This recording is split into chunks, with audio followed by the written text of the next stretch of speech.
YouTube channel में आपका स्वागत एवं अभिनंदन है। आज इस वीडियो में परिवहन के बारे में अध्ययन करेंगे।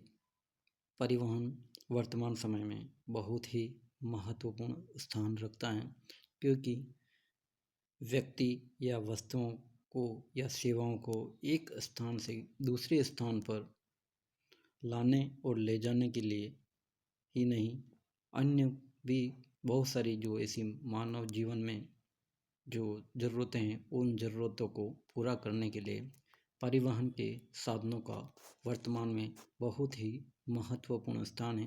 क्योंकि परिवहन के बिना वर्तमान में कोई भी देश या अर्थव्यवस्था के विकास की कल्पना भी नहीं की जा सकती है।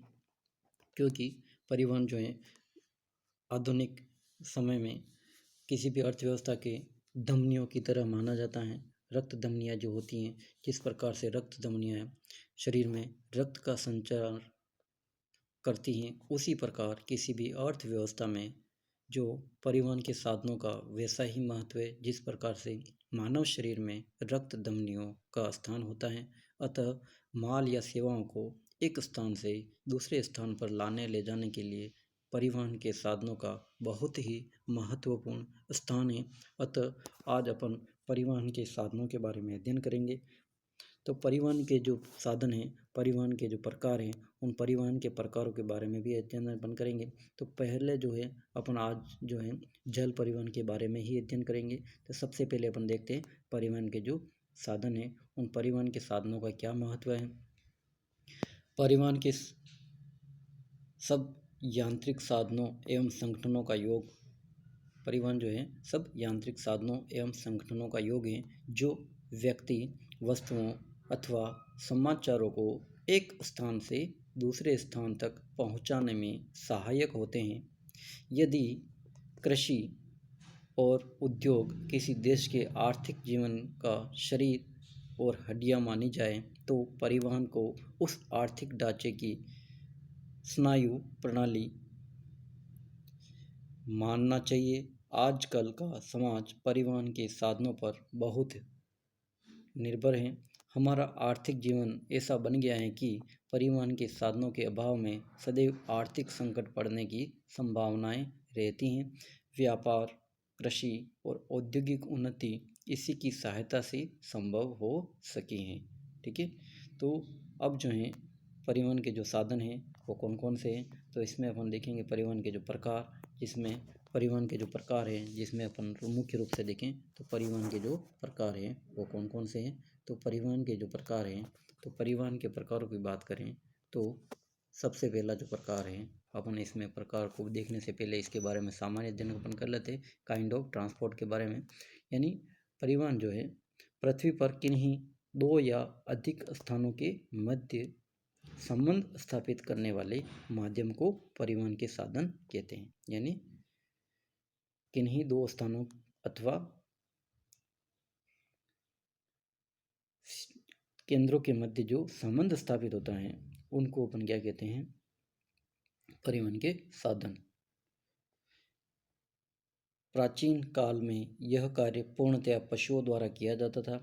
बाद में घोड़ा गाड़ी, यानी प्राचीन समय में जो है ये किससे किया जाता था, पूर्णतः पशुओं द्वारा ही ये किया जाता था।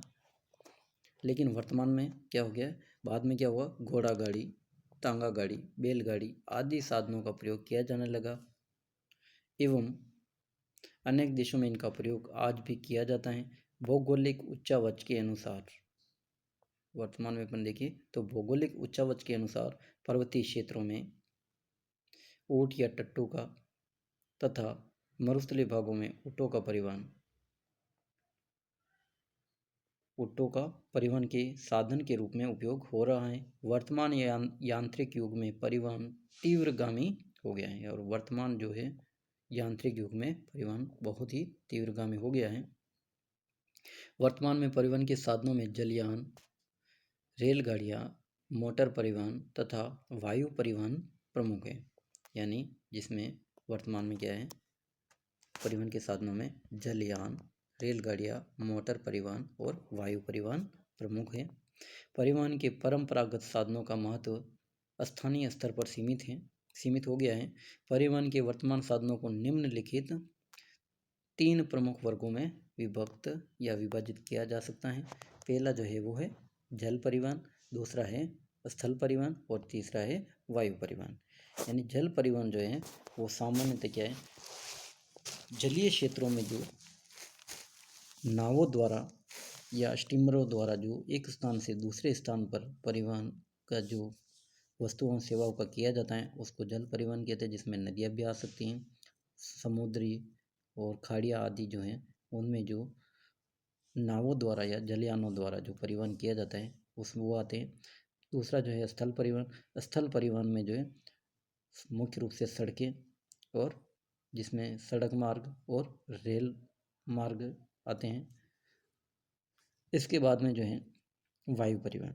वायु परिवहन की बात करें तो वायु परिवहन जो है आकाशीय क्षेत्र में यानी वायुयानों द्वारा इसका संचारण किया जाता है, एक स्थान से दूसरे स्थान पर वस्तु और सेवाओं का संचरण किया जाता है। तो आज अपन मुख्य रूप से जो देखेंगे वो जो अपना जो सबसे टॉपिक है वो है जल परिवहन। जल परिवहन की बात करें तो जल जो परिवहन है, जल परिवहन बहुत ही महत्वपूर्ण है, क्योंकि यह क्या है, सस्ता और सुगम साधन है जो एक स्थान से दूसरे स्थान पर वस्तुओं एवं सेवाओं को सस्ती दर पर आसानी से एक स्थान से दूसरे स्थान पर पहुंचाया जा सकता है जल परिवहन के द्वारा। ठीक है, तो परिवहन के साधनों में जल परिवहन सबसे सस्ता एवं सुलभ साधन है, जिसके कारण विश्व में व्यापारिक माल वाहन के लिए अंतर्राष्ट्रीय स्तर पर जल परिवहन का सर्वाधिक प्रयोग होता है। यानी वर्तमान समय में जो है अंतर्राष्ट्रीय स्तर पर सर्वाधिक प्रयोग जल परिवहन का ही होता है। जल मार्गों में महासागरीय जल मार्गों के अतिरिक्त नदियाँ, झीलें, नहरें आदि आंतरिक जल मार्ग भी प्रमुख हैं। जल मार्गों का निर्माण अधिक खर्चीला नहीं होता है, यानी जल मार्ग जो होता है वो अधिक खर्चीला नहीं होता है। इसमें केवल टर्मिनल्स बनाने का व्यय करना पड़ता है। पोताश्रय यानी हार्बर्स जल परिवहन के साधनों में जलपोतों यानी जलयान, स्टीमर तथा नौकाएं प्रमुख हैं। अब जो है व्यापारिक जो जलपोत होते हैं, इस टेबल के या सारणी के रूप में आप देख सकते हैं। ये जो है डायग्राम, आप इस डायग्राम में देख सकते हो कि सबसे पहले जो है इसको मुख्य रूप से 4 वर्गों में विभाजित किया गया व्यापारिक जलपोतों को। तो महासागरीय जलपोत, सागरीय जलपोत और मत्स्य नौकायन, नौकपोत और सहायक पोत। ठीक है, इसमें महासागरीय जलपोतों में भी वापिस यात्री और मालवाहक और मालवाहक। ठीक है, फिर और यात्री और मालवाहक को फिर इन्होंने क्या है, ये जो है इसको इन्होंने यात्री और मालवाहक को इन्होंने फिर वापिस और विभक्त किया है, जिसमें प्रमुख रूप से यात्री और मालवाहक को सामान्य और रेफ्रिजरेटर युक्त। ठीक है, सामान्य और रेफ्रिजरेटर युक्त, यानी पहला जो था वो क्या था, महासागरीय जलपोत। महासागरीय जलपोत में देख रहे हैं। उसके बाद में जो दूसरा जो है वो आता है इसमें ही, यानी यात्री वाहक, ये हो गया। उसके बाद में तीसरा जो है वो है मालवाहक। अब मालवाहक की बात करें तो मालवाहक जो है, मालवाहक में प्रमुख रूप से कौन कौन से आते हैं, तो मालवाहक की बात करें तो इसमें जो है अपन देखेंगे कि कौन कौन से आ रहे हैं। तो इसमें जो है सबसे पहले देखें तो मालवाहक में बल्क, ट्रैम्प और टैंकर। ठीक है, उसके बाद में दूसरा जो मुख्य जो है वो है मत्स्य नौकायन, यानी सागरीय जलपोत के बाद में, यानी महासागरीय जलपोत हो गया, फिर सागरीय जलपोत और मत्स्य नौकापोत। तो मत्स्य नौकापोत के अंतर्गत अपन देखें तो ट्रॉलर, डिफक, ड्राफ्टर और हेलर, और इस फिर वापस जो है इसको अपन देखें तो ये हो जाएगा अपने मत्स्य नौकायन। फिर बाद में जो चौथा जो अंतिम जो है उसमें अपन देखें तो सहायक पोत। अब सहायक पोत की बात करें तो सहायक पोत में जो है टग, ट्रेजर, हेमखंडक और पाइतर या कटर जिसको बन गए। ठीक है, तो ये है जो अलग अलग जो प्रकार हैं, इन अलग अलग प्रकार, ये जो डायग्राम आपको देख रखा है इसको आप अपने नोटबुक में जरूर बनाएं, ताकि कौन कौन से जो व्यापारिक जो जलपोत हैं उनको वर्गीकृत किया गया है। ठीक है, अब जो अपन देखेंगे तो इसमें जो है व्यापारिक जल बोध के बाद में अपन जो देखेंगे तो सबसे पहले जो है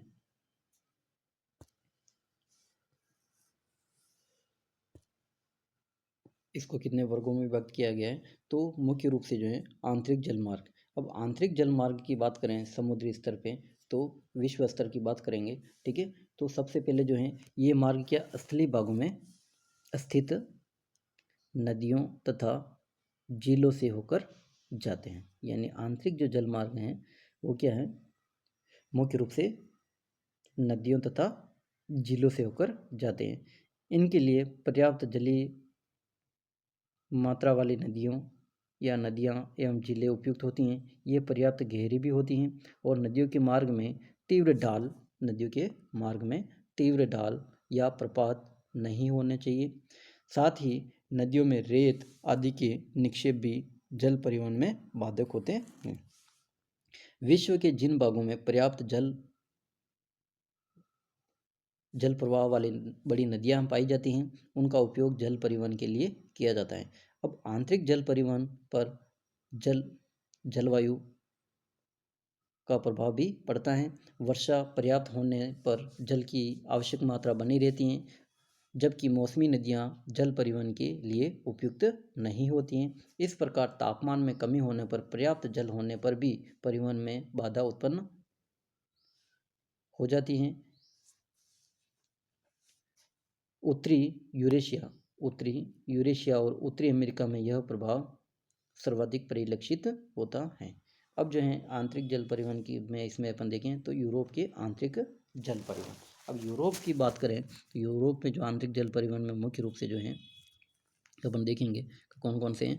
तो आंतरिक जल परिवहनों में यानी आंतरिक जल मार्गों में की दृष्टि से यूरोप की स्थिति महत्वपूर्ण है। यानी यूरोप जो है वो बहुत ही महत्वपूर्ण स्थिति रखता है आंतरिक जल परिवहन में, विश्व स्तर पे बहुत ही महत्वपूर्ण है।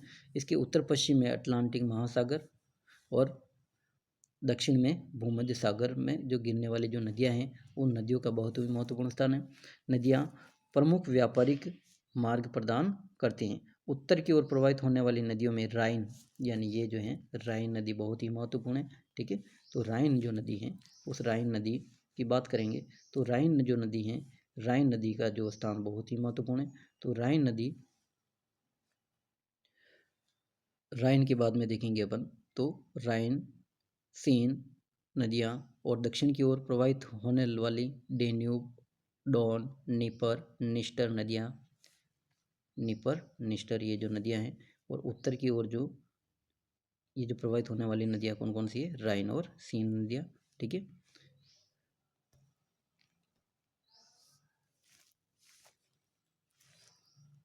जो कैस्पियन सागर में गिरने वाली हैं। वोल्गा तथा यूराल नदियों के निचले भाग जल परिवहन के लिए उपयुक्त हैं।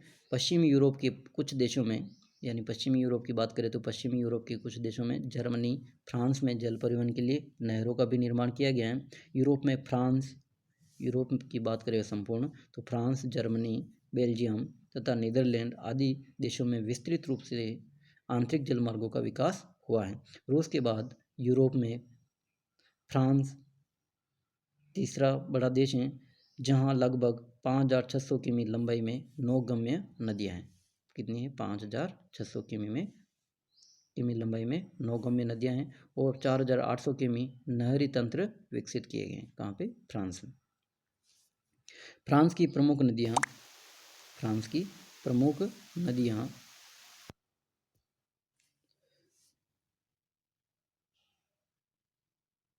सीन गेरोन रोन म्यूज मोसली आदि की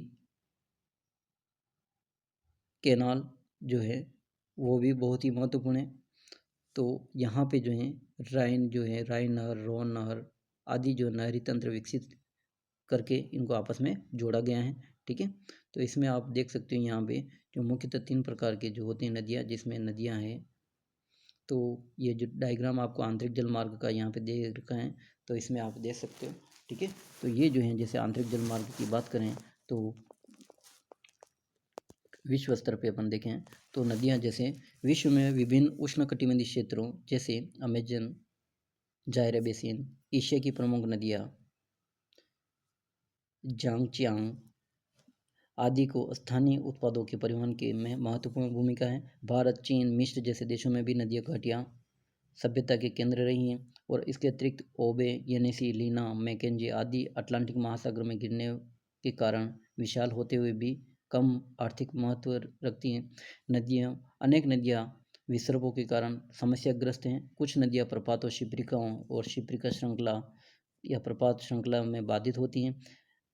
नील नदी में 5 प्रमुख प्रपात प्रमुख हैं, ठीक है। इस कारण से भी ये क्या है, जल परिवहन की दृष्टि से महत्वपूर्ण नहीं है, ठीक है। तो अब जो बात करेंगे अपन, तो जर्मनी तथा अन्य मध्यवर्ती जो यूरोप हैं, उन यूरोपीय देशों में नगरों का जो विकास किया गया है, जर्मनी में लगभग नहरों का विकास किया गया, सॉरी। तो नहरों का जो विकास किया गया है, जर्मनी में लगभग 7,000 की मील लंबा आंतरिक जलमार्ग विकसित किया गया है। राइन जलमार्ग यूरोप का प्रमुख जलमार्ग है, ये अपने को ध्यान रखना है। विश्व स्तर पे जीके का भी प्रश्न है। राइन जो जलमार्ग है यूरोप का प्रमुख जलमार्ग है।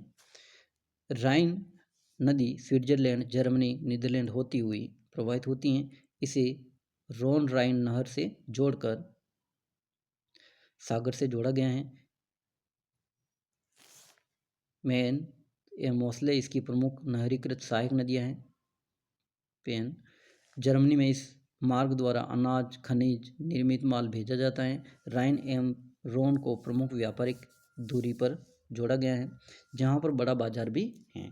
जर्मनी के औद्योगिक विकास में इस मार्ग की महत्वपूर्ण भूमिका रही है। जर्मन बाल्टिक निम्न भूमि जलमार्ग यूरोप का दूसरा प्रमुख आंतरिक जलमार्ग है। यानी जर्मन बाल्टिक निम्न भूमि जलमार्ग यूरोप का दूसरा प्रमुख आंतरिक जलमार्ग है। यहाँ स्विट्जरलैंड का नहर का निर्माण 1938 में पूर्ण हुआ, जिसके द्वारा एम्स, बेवर तथा एल्ब नदियों को जोड़ा गया है। हैम्बर्ग के पास 96 की मील लंबी कील नहर, यानी किसके पास है ये कील नहर, बीजीके का प्रश्न है, ये आता रहता है। कील नहर बाल्टिक सागर को उत्तरी सागर से जोड़ती हैं बनाकर।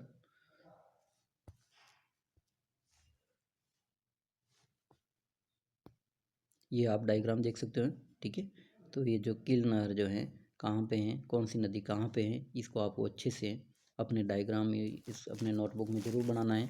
तो यानी ये जो आंतरिक जलमार्ग जो है यूरोप का, वो आपको अच्छे से समझ में आ जाएगा। रोन नदी, राइन नदी, एल्ब नदी वगैरह जो है, मोसेली नदी, ठीक है। तो ये जो है यूरोप के प्रमुख आंतरिक जलमार्ग जो हैं, नहर और ये नदियाँ, यहाँ पे ये दे रखा है कौन सी नहर है और कौन सी नदी है, ठीक है। तो इससे ये जो आंतरिक जलमार्ग हैं प्रमुख रूप से, इसको आप अपने नोटबुक में ज़रूर बनावें, ठीक है। ये पूरा डायग्राम आपको पीडीएफ भेज दिया गया है, तो इसको अच्छे से आप देख करके अपने नोटबुक में बनाना लेना। यानी नदी के द्वारा ये ज्वार नदमुख को बाल्टिक सागर से जोड़कर कौन सी नहर, कील नहर, ठीक है, जोड़कर स्कैंडिनेवियाई देशों को की ओर गम्यता बढ़ी है, जिससे राइन के बाद एल्ब यूरोप की दूसरी प्रमुख नदी है। राइन के बाद जो दूसरी प्रमुख जो नदी है यूरोप की, वो है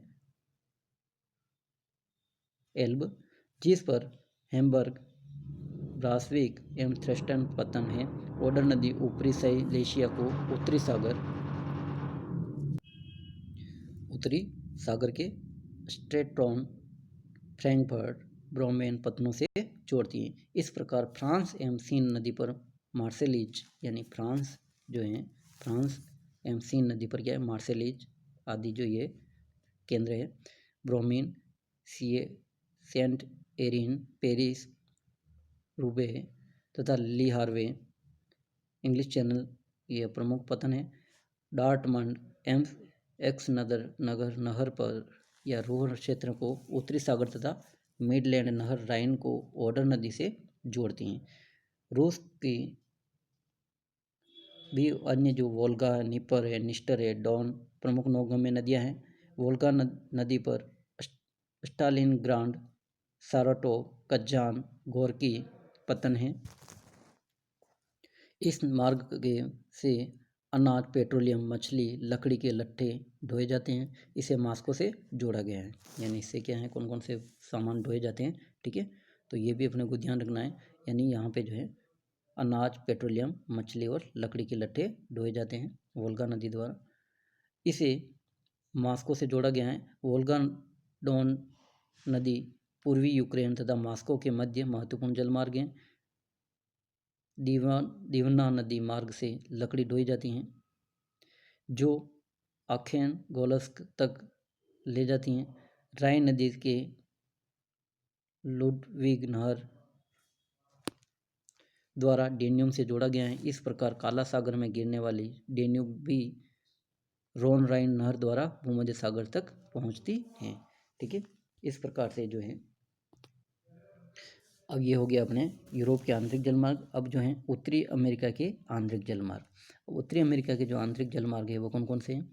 तो उत्तरी अमेरिका का प्रमुख जो जलमार्ग है वो महान झील, ये आपको ध्यान रखना है। उत्तरी अमेरिका का जो प्रमुख जलमार्ग है वो क्या, महान झील और सेंट लॉरेंस मार्ग हैं, जो संयुक्त राज्य अमेरिका यानी यूएसए तथा कनाडा द्वारा 3,760 किलोमीटर लंबाई में विकसित किया गया है।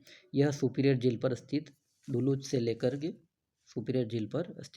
से लेकर के सेंट लॉरेंस के ज्वार नदमुखी मुहाने पर स्थित क्वेबेक तक विस्तृत हैं। इस मार्ग पर स्थित जलप्रपातों, शिप्रिकाओं आदि पर लॉक्स बनाए गए हैं। साल्ट सेंट मैरी पर स्थित 6 मीटर ऊंचा शिप्रिका के हटाने के लिए सुपीरियर तथा हुरेन जिलों के मध्य सू नहर, यानी ये सू नहर भी जीके का प्रश्न ध्यान रखना है, ठीक है, बहुत ही महत्वपूर्ण है। इसी प्रकार इरी ओंटेरियो के मध्य 99 मीटर ऊंची गिरावट पर वेलैंड नहर, ये वेलैंड नहर भी ध्यान रखना है अपने को, ठीक है। वेलैंड जो नहर है ये भी बहुत ही महत्वपूर्ण है। इसके अलावा अपन जो है कौन कौन सी है यहाँ पे, तो ये अपने को ध्यान रखना है।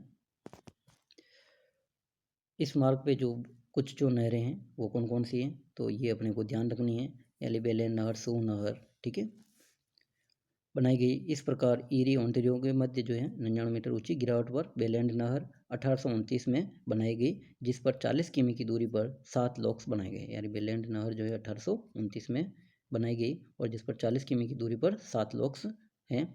मॉन्ट्रियल से किंगस्टन तक लगभग 3,320 किमी में सेंट लॉरेंस नदी उथली है, जिस पर अनेक लघु शिप्रिका हैं। यह नदी दिसंबर से मार्च तक जम जाती हैं, यानी इसमें क्या है, ये जम जाती है। तापमान क्या है, माइनस यानी 0 डिग्री से नीचे हो जाता है, इस कारण से ये जम जाती हैं। इस मार्ग के कुछ शहरों को छोटी नहरों द्वारा जोड़ा गया है। इनमें ओटावा है, मॉन्ट्रियल के मध्य कैरोलिना, ग्रीनविले नहर, बफेली, मोहावक गेप, हडसन नदी से न्यूयॉर्क तक ईरी नहर प्रमुख है। कनाडा एवं संयुक्त राज्य अमेरिका की अनेक नदियां भी महत्वपूर्ण आंतरिक जलमार्ग प्रदान करती हैं। यानी कनाडा एवं संयुक्त राज्य अमेरिका की अनेक जो नदियां हैं वो भी आंतरिक जलमार्ग प्रदान करती हैं। इनमें कनाडा की मैकेंजी, यानी कनाडा की जो प्रमुख जो नदियां वो मैकेंजी, ग्रेट स्लेव झील में आर्कटिक महासागर तक और व्हाइट हॉर्स से बेरिंग सागर तक यूक्रेन नदी तथा नेल्सन एवं एल्बनी नदियां महत्वपूर्ण हैं। ये नदियाँ ग्रीष्मकाल में ही नौगम्य रहती हैं। संयुक्त राज्य अमेरिका की मिसिसिपी नदी, यानी संयुक्त राज्य अमेरिका की मिसिसिपी नदी प्रमुख है, जो सेंट लुइस से मेक्सिको की खाड़ी में स्थित न्यू ऑरलियंस तक जल मार्ग प्रदान करती हैं। इससे नहरों द्वारा ओहियो, अरकनसास, मिसौरी तथा टेनेसी को जोड़ा गया है, ठीक है। इसके अलावा जो एशिया की आंतरिक जलमार्ग की बात करें तो एशिया में भी बहुत सारे आंतरिक जलमार्ग हैं। तो एशिया के प्रमुख नौगम्य नदियों में चीन की हांगो नदी प्रमुख है। चीन की जो है वो हांगो नदी प्रमुख है, जो मोहाने से लगभग 200 किमी ऊपर तक नौगम्य है। मोहाने से लेकर के 200 किमी ऊपर तक नौगम्य है। यांगटी सिक्यांग नदी में भी मोहाने पर स्थित शंघाई यांगटी सिक्यांग जो नदी है उस ये चीन में, इसमें भी क्या है, मोहाने पर स्थित शंघाई से लेकर किमुकियांग तक नौका जानने योग्य है तथा सिक्यांग नदी अपेक्षाकृत अधिक नौगम्य है। सिक्यांग जो नदी है वो अधिक नौगम्य है। भारत में पहले गंगा के मुहाने से लेकर इलाहाबाद तक, भारत में तो क्या है, गंगा के मुहाने से लेकर इलाहाबाद तक और ब्रह्मपुत्र नदी में मुहाने से लेकर के डिब्रूगढ़ तक नौकाएं थी। वह गोदावरी महानदी तथा कृष्णा के निचले भागों में भी जल परिवहन होता है। गोवा की मांडवी एवं जुआरी जो नदियां हैं उसमें भी जो है अपने को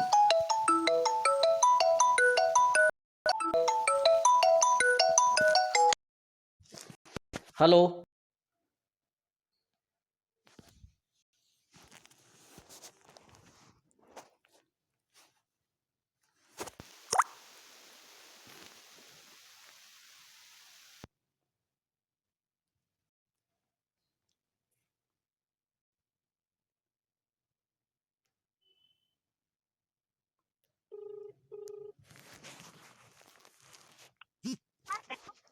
हेलो हाँ कहीं भी हो कहीं नहीं हो तो आप फोन काट दो।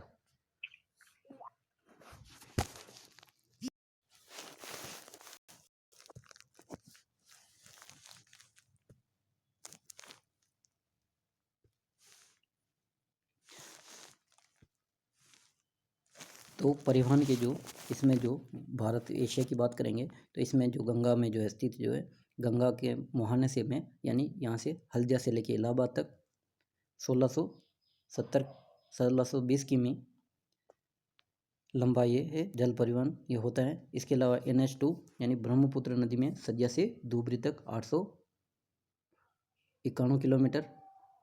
इसके अलावा भारत में जो है NW जो है 3 नेशनल वाटर हाईवे, ठीक है। तो केरल में पश्चिमी तट पर नहर का कोल्लम से कोट्टपुरम खंड 168 किमी। इसके अलावा ANW यानी नेशनल वाटर हाईवे की बात करें तो जलमार्ग जो हैं वह गोदावरी एवं कृष्णा नदी के मध्य 1095 किमी लंबा जलमार्ग काकीनाडा से पुदुचेरी कनाल एवं यहाँ पर स्थित है। इसके अलावा जो है ANW5 ब्राह्मणी नदी पर जो है तलचर, धमारा कैनाल, पूर्वी तटी कैनाल आदि जो है। इसके अलावा ANW6 प्रस्तावित राष्ट्रीय जलमार्ग बराक नदी पर, ठीक है। तो इस प्रकार से जो है ये जो प्रमुख जलमार्ग है भारत में। इसके अलावा दक्षिणी अमेरिका के आंतरिक जलमार्गों की बात करें तो आंतरिक जलमार्ग में दक्षिणी अमेरिका में भी बहुत सारे जलमार्ग हैं। इस महाद्वीप के उत्तरी भाग, इस महाद्वीप के जो है उत्तरी